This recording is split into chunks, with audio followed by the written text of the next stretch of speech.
that's the energy that we're looking for. So, you know, I know that Evan gave us a lot to think about for our upcoming election. You know, sometimes it's like taking your medicine. It's something that you really have to do. Some of these issues that we're dealing with and some of these ballot propositions that come before us, sometimes we look at them and we go, wow, that has nothing to do with us. You know, that has nothing to do with me. I'm not really interested in that. And I think that some of the things that we're going to talk about this evening is how that becomes, how these things get on the ballot in some ways. And I think that what we have to do is make sure that we are engaged in the process that brings these things to the ballots, okay, for us before they get here, so we have a firm understanding and we've played a part in the decision making that took place to get these things in front of us to vote on. So hopefully everyone is ready to ask questions and be engaged this evening and have a nice thoughtful conversation about politics and civic engagement. So I would like to welcome our first guest to the stage, Miss Casey Starr Triplett. Casey Starr Triplett, a native of St. Louis.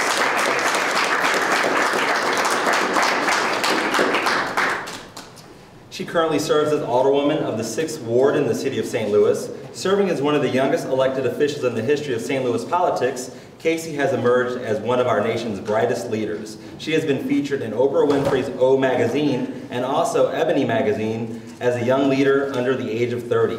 Receiving her bachelor's degree from Hampton University and her master's degree in international relations from Webster University, Casey has traveled extensively and represented the United States on several international delegations throughout the continent of Asia.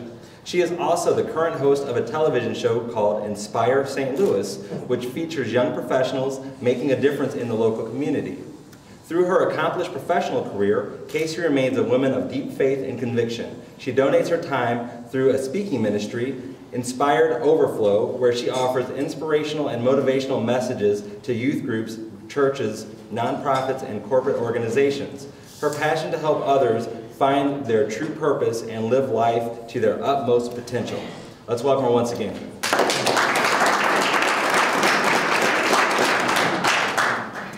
Next, I would like to welcome Stephen Bradley.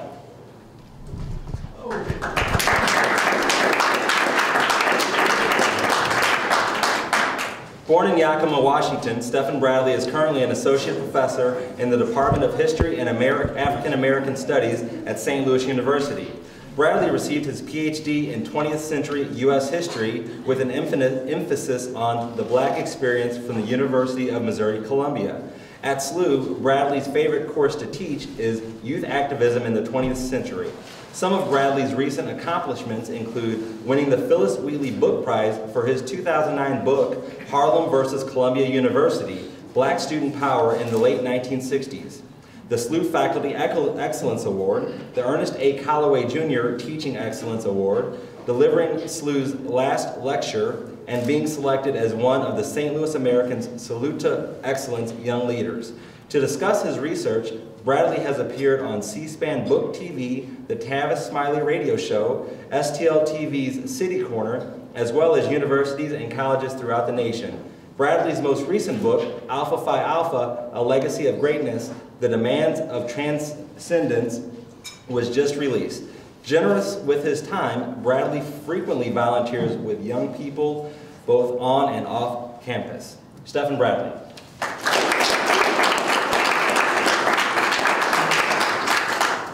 I'd now like to welcome Martine Rathanan.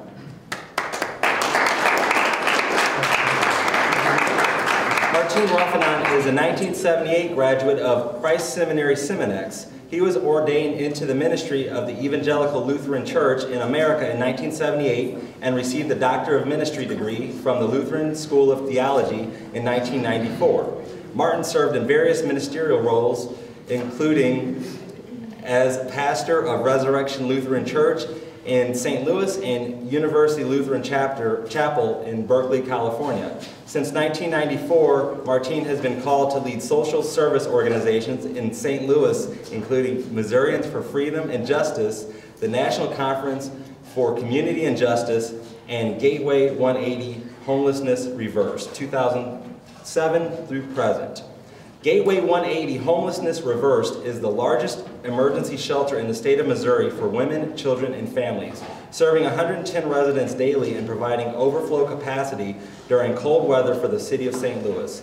Martine serves on the executive board and as chair of the advocacy committee of the Continuum of Care for Ending Homelessness in St. Louis.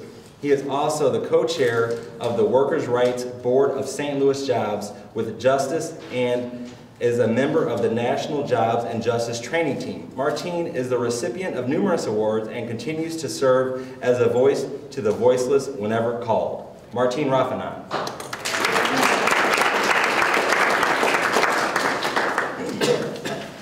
Okay. I would just like to say that, you know, I could not imagine any more alliteration being possible throughout those bios from the three of you. But please welcome, thank you so much for coming and joining us this evening. I'm really looking forward to this. I know that everyone in the audience is looking forward to it as well. So let's jump right in. I got involved in politics. I always knew that I was going to run for office one day. I just didn't know that it was going to be at the age of 26. My grandfather, he was a former state senator, a comptroller for the city of St. Louis. And, you know, they say a lot that attorneys breed attorneys, doctors breed doctors. Well, politicians perhaps breed politicians. We just connected. I saw the love that he had for the city of St. Louis, and we would spend a lot of time just talking about the city and ways to improve the city. And it became really a passion of mine. So it was kind of innate. I studied political science in undergraduate school, worked on Capitol Hill as an intern. That's what really got my foot in the door. Begged my way to get my first job out of college working on Capitol Hill. And from there, just networking and making connections, I was able to run for office. So that's how I got my start, which is just really built on passion and a love for this city. Okay, great. Steph? Yeah, I voted for the first time not because I had any special love for politics or anything like that. I voted because my father told me to. And I think that's fairly significant that I had a father to tell me to vote. But it wasn't until I started reading and learning history that I really felt like it was my obligation to be a part of politics, to participate in the democracy. When I started learning about what they used to call red shirts, these were people, Brother Krause was just talking about voter intimidation. These red shirts were people who would show up to the polls, this is just after the Civil War, show up to the polls with these red sashes on with rifles, and a black person, a black man would come to vote, and he'd say, "You're voting Democratic, aren't you?" Because back then the Democratic Party was the party of those opposed to the freedom of my kind. And so that would be voter intimidation. I learned about that, and I learned about Fannie Lou Hamer, who because she voted, they laid her face down on a table like this and beat her until somebody got tired, and then they brought somebody else in to beat her. And so I learned about that, and I learned about the fact that 18-year-olds couldn't always vote. And so to me, I started to realize just how important this voting thing is, this politics thing is for people that look like me. More than that, I started to realize that participating in politics, and that's official politics because I think there's unofficial politics as well, participating in politics was an act of rebellion, you know, against those red shirts that I was talking about, against the people in Mississippi and in Georgia and those kinds of places who wouldn't allow people that look like me to vote. And against people that wouldn't allow young people to participate in a democracy that would have them go off and fight a war, you know, at such a tender age. So that's how I got involved, is after I started reading and understanding history. Yeah. Great. Martine? I just believe that democracy is not a given. We have to fight for it every day. And we have to fight hard for it every day. I'll tell you a story from my own family. My mother grew up in Berlin. It was considered quite a liberal society in the early 30s, but quickly it was taken over by the Nazis. My mother spent 3.5 years in forced labor as a child from ages 11 to 14 and a half. 19 out of 21 of my family members were killed. And my mother was able to survive with 2 of her siblings and come to this country as a displaced person after spending 3 years in a Bavarian refugee camp. My father came here from the Philippines in 1927 in the second wave of Filipino immigration to this country. He was promised citizenship, but was never given that citizenship by this government. He had to fight for his citizenship. He spent 5 years in the Merchant Marine during World War II. This was his ticket to citizenship. It was the most dangerous service for any person to be in during the Second World War. But he believed in democracy. He believed in fighting for his right to vote and his ability to be a part of this country and a part of building his community and his family.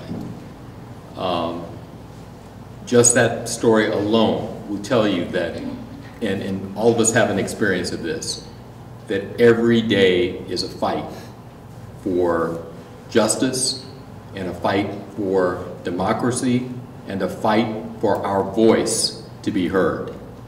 And don't ever give it up or take it for granted. Well, thank you. That's really powerful. Now, you know, I saw a bumper sticker the other day that was actually talking about healthcare, and it just mentioned that healthcare is a right, not a privilege, right? And I think that, you know, that sort of speaks to what you're saying about voting here in America, in the United States. So could, you know, offer your thoughts on how you feel when people are demonstrate a level of disenfranchisement and they say that my vote doesn't count. What does that mean to you when they say, I'm just not going to show up? Whoever wants to jump on in. I'll jump in and say, first of all, we know that that's untrue. I think if you look at political history, there have been several races where every vote does count. You can even look at the presidential election in 2000 with Al Gore and Bush. You can look at the 2008 election for Barack Obama here in the state of Missouri, which he narrowly lost. So every vote does count. And I think that I always try to put a spin on it. I mean, we're preaching to the choir. Y'all get it. Y'all look good. You guys are a part of this organization. But it's really about taking the message to our cousins and to our neighbors and our friends. And I always like to just break it down really simple, that it's really trifling not to vote. You know, I mean, it's just trifling not to do that. It's too easy to be able to vote. Just like you had this brother talk about the history that is taken for us to be able to vote. I just put a spin on it and just say it's trifling if you don't go out and vote. And so I think that that's the kind of message that we need to put on, like peer pressure. Like, how dare you not go and vote? And it's really incumbent upon us, especially here, to take that message. I still got, even though I'm a politician and I come from a family of politicians, there are still some folks that I got to call, that I have to text, that I have to pick up and say, we're going to go vote today. And that's really what it takes. You know, I was thinking that aside from being trifling, that was a good one. Aside from being trifling, I think part of the responsibility falls on people who do vote and people who are politically aware. I think the sentiment is understandable that my vote doesn't count and things like that. We have to make it clear, particularly politicians have to make it clear how your vote does count. That is, what does it mean to vote with regard to a health care law? See, to me, I'll be perfectly frank, Medicare didn't mean anything to me until my mother came down with lung cancer.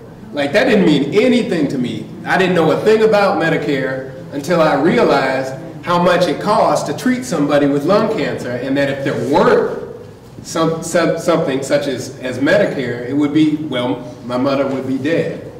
And so in this way, people only act out of self-interest. except for the good politician. People have to feel a personal connection to the things that we would be voting about and that sort of thing. And so I'd say that it's up to the people who know.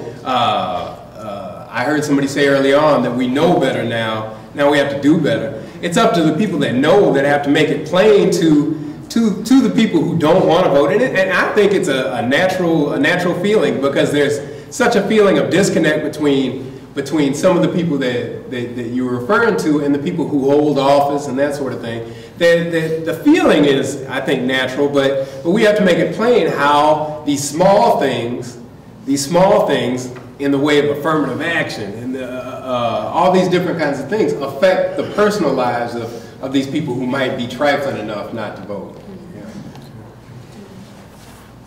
When someone says that to me, I would take a step back and I'd say, well, there's a consequence.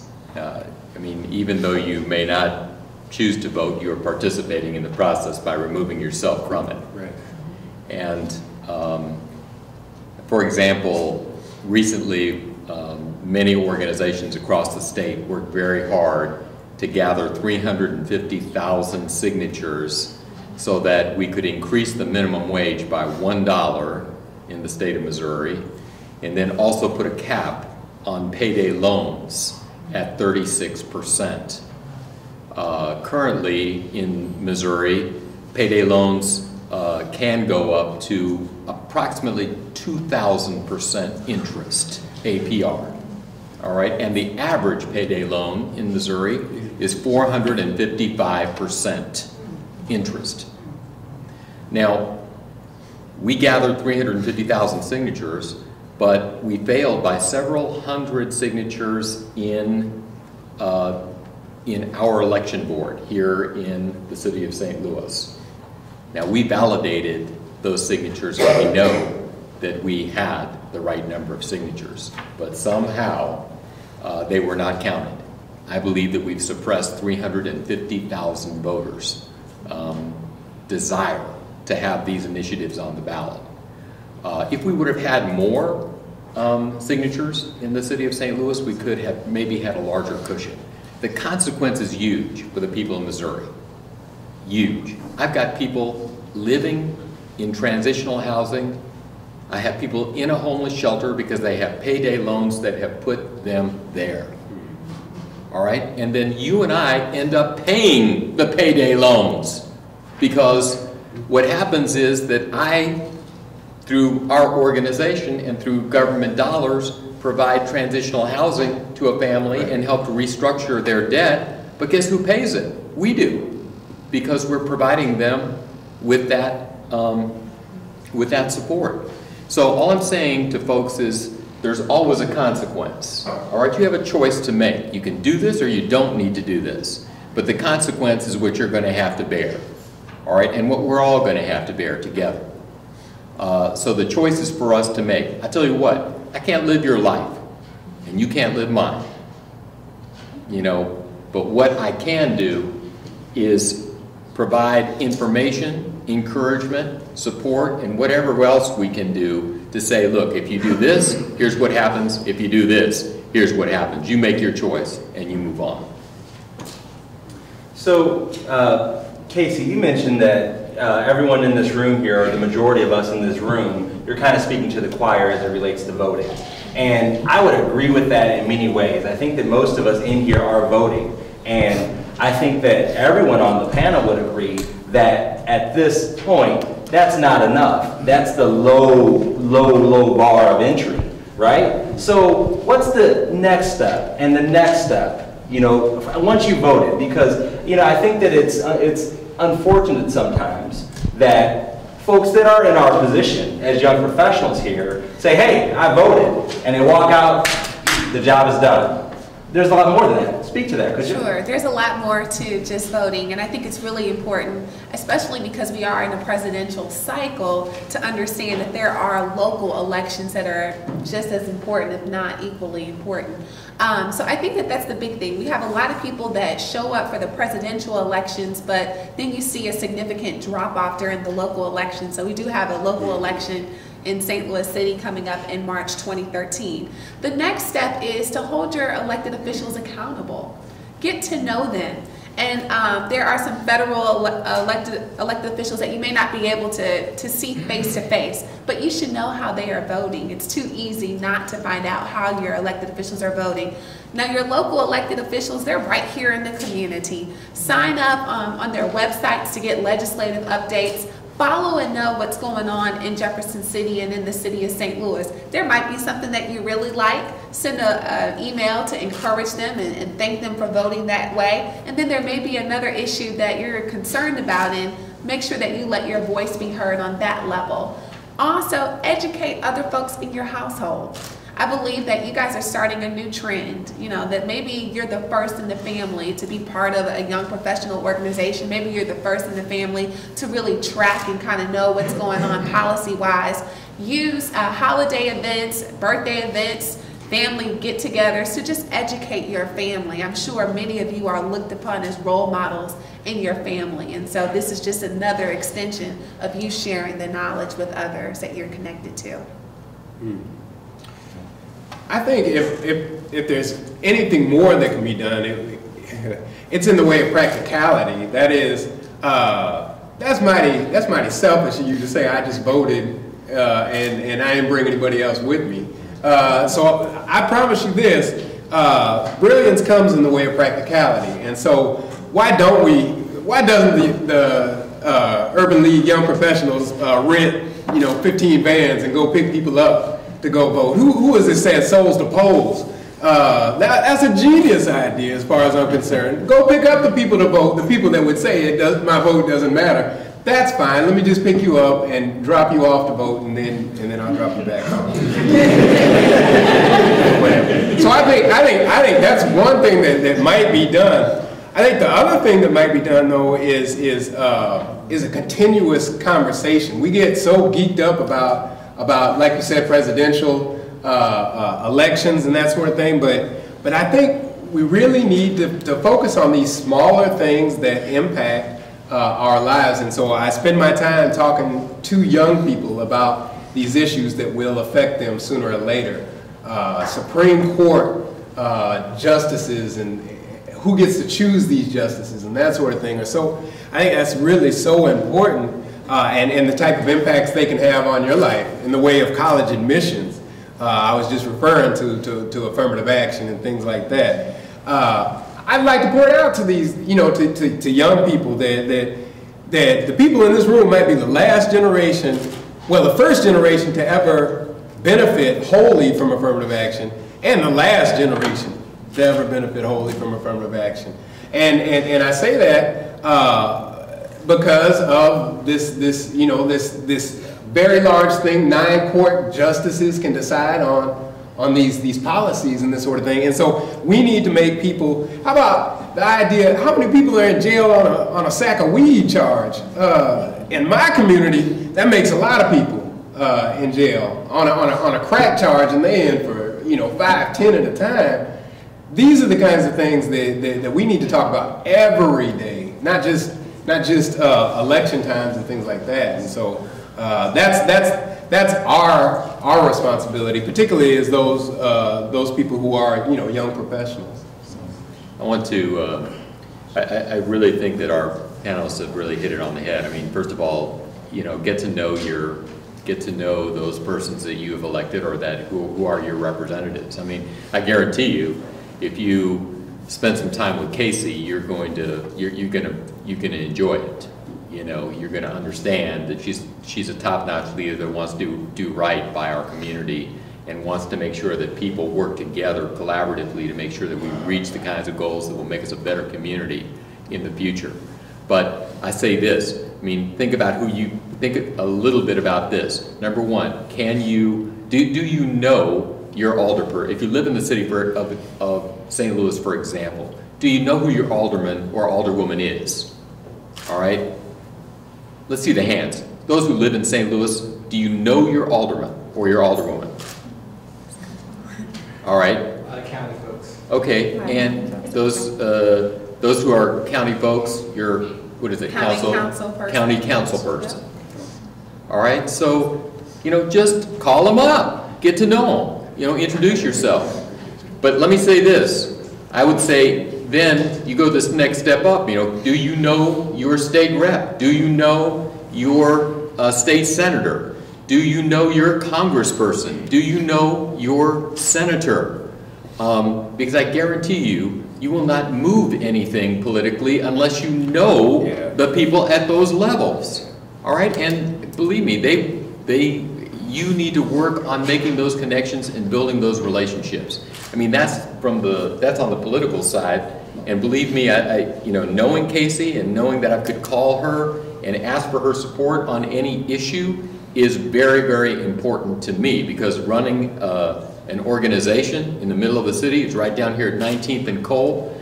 It's not in Casey's ward, but believe me, she's still concerned and working very hard for the people in our shelter, because she believes that that is important for our community. But beyond that, politics is always about the people that are closest to you in your own neighborhood. I mean, you want to talk about politics, it's about, can we deal with what's going on in the place where I live? I mean, can we address the issues that are on my block? Do I know my neighbors? I mean, a couple of years ago, I finally came to the realization that, you know, I was doing a lot of stuff politically, and I didn't even know my next door neighbor's name. All right? At that point, I just started working on learning, just getting with my neighbors, starting to meet with them on a monthly basis. All right? And we had no agenda. It was all about just getting to know each other, build relationships, and find out what was important to us. After 3 years of that, our little group, which was ad hoc and had no organization, we completed $4.5 million of renovation in 4 square blocks of our neighborhood. Because we knew each other, we trusted each other, we could work together, and we didn't even need our community organizations or other kinds of things, because we could get it done by ourselves. It just takes organized people in small groups to get a lot done. And sometimes you can get more done that way. Yeah. So think about that. No, I just wanted to say to that point, 55 men created this nation. Like, if it was only 55 men that did that, I imagine that you and your neighbors can change your block around. So that's outstanding. Yeah. Okay, great.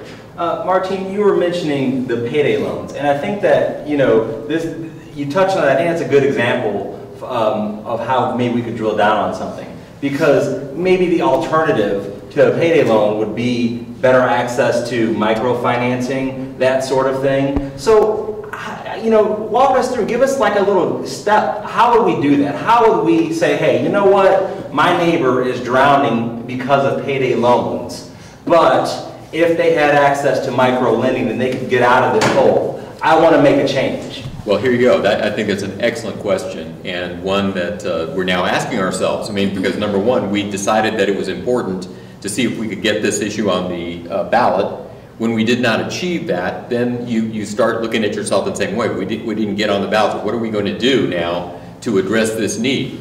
And the next issue becomes getting people together to say, how are we going to make money, small loans available to people in need in our neighborhoods? Because this is needed. That's why these organizations exist, to do these small loans. You know, there are more payday loan offices in Missouri than there are Walmart, McDonald's, and Burger King combined, you know, in Missouri. And the reason is they're highly profitable, and there's a need. People need to access these dollars. So what we're going to do is, the organizations that I work with, I'm talking about Jobs with Justice, which is an excellent, very progressive, statewide organization that is highly inclusive. It is the only inclusive organization, truly inclusive organization where power is shared across difference in all areas of this organization. So I'm saying it again, Jobs with Justice. I'm a volunteer for them. They've never wasted a penny of my money or a minute of my time. And they won't waste yours if you get involved. But Jobs with Justice is students, labor organizations, faith organizations, community leaders coming together to work on issues related to working families and low-income families in the state of Missouri. And they led the charge on minimum wage and payday loan. And now that group, along with MCU, group of churches, Metropolitan Congregations United, and labor unions are coming together to ask the question, how do we work together to make more opportunity to get these loans out into the community and more available. The other thing is that a lot of folks don't know about our credit unions. We need to educate folks about credit union work that is excellent in our community, but people are not taking advantage of our credit unions. So that is something we're going to do. But so we need to take a step back, ask ourselves what we can do, bring our resources together, and then begin to implement. And we are going to do that. But by the way, I mean, we're going to make sure that we bring this back to the ballot at the right time. But in the meantime, we're not stopping. We're going to keep working with each other to make sure that we can address this issue effectively for the people of our community and for those, especially those folks who need to access these smaller loans and don't have access to banks, which should be providing this type of loan to our community members. Great, thanks. So, you know, we are talking about civic engagement, and certainly social media is one of the tools that we use. So while you're listening, if you tweet or post where you're at and what you're learning at ULYP STL, and follow us there, and pound Occupy the Vote. And we're going to open up the floor here for questions in just a moment. So when you do ask a question, if you could raise your hand, I'd recognize you, and you can stand and ask your question. And if you do have a question that you might be too shy to ask, you send it to that address that I just mentioned, and Evan here may ask it on your behalf. So we are the Urban League Young Professionals here. So what role do you think that we, as the Urban League Young Professionals, could and should play in the community?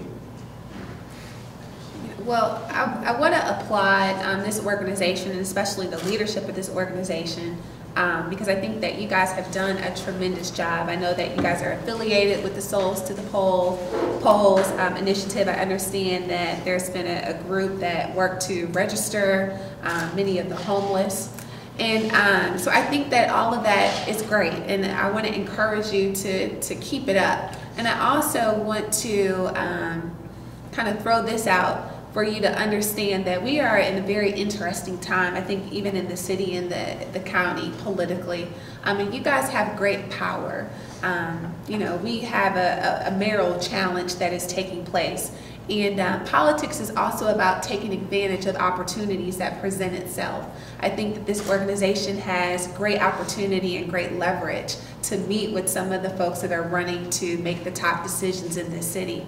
It's important to be organized and to be able to express with a collective voice what you would like to see in the city as young professionals, and call and have those meetings. You guys have the power.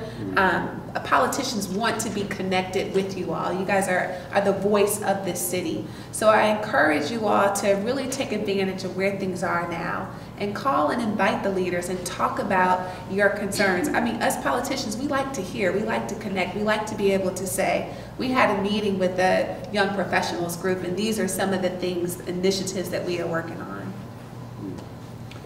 I guarantee you this group can call together any number of political leaders into this room, and you can get them to answer your questions. Believe me, that will happen.